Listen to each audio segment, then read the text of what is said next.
According to Gramsci, power is maintained not by force, but by consent. What Antonio Gramsci was most curious about was this: how can a small elite minority rule over the vast majority of society, and do so without constant use of force or oppression?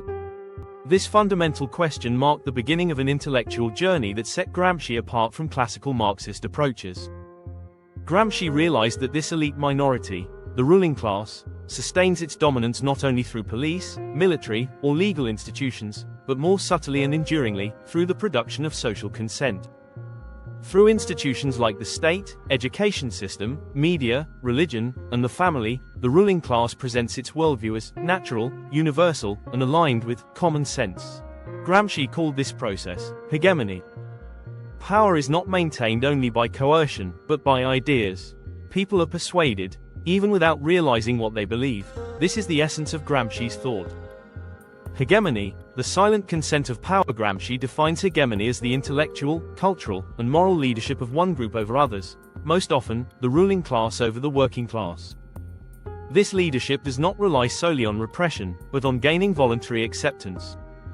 People don't resist the dominant worldview, because it is made to seem normal, inevitable, or common sense. But how is this consent produced?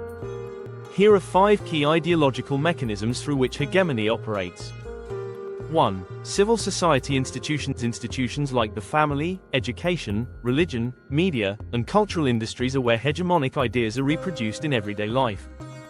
What is taught in schools, discussed at home, or portrayed in TV shows? It's not just information, it's a worldview. Speech balloon 2.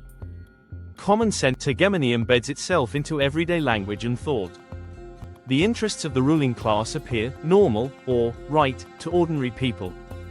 Ideas like men's work and women's work are not historical facts, they are ideological constructions presented as natural truths.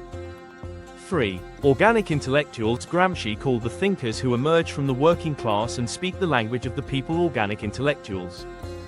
These individuals have the potential to challenge dominant ideologies and spread counter-hegemonic ideas.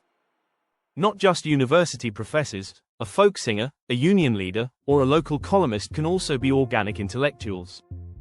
4. Counter-hegemony. Against hegemonic ideas, alternative worldviews emerge, often within marginal cultures, subcultures, or resistance movements. Rap music, grassroots protests, independent media. These are cultural battlegrounds for alternative narratives. 5. Ethical and moral leadership. The ruling class doesn't just claim economic or political superiority. It also seeks to define what is good, moral, or legitimate. They hold the power to set social standards of what it means to be a good citizen, moral family, or successful life. An ideology doesn't just define reality, it defines the values by which people live and judge each other. Conclusion: according to Gramsci, dominance is not maintained through force alone, but through belief, education, media, and cultural persuasion.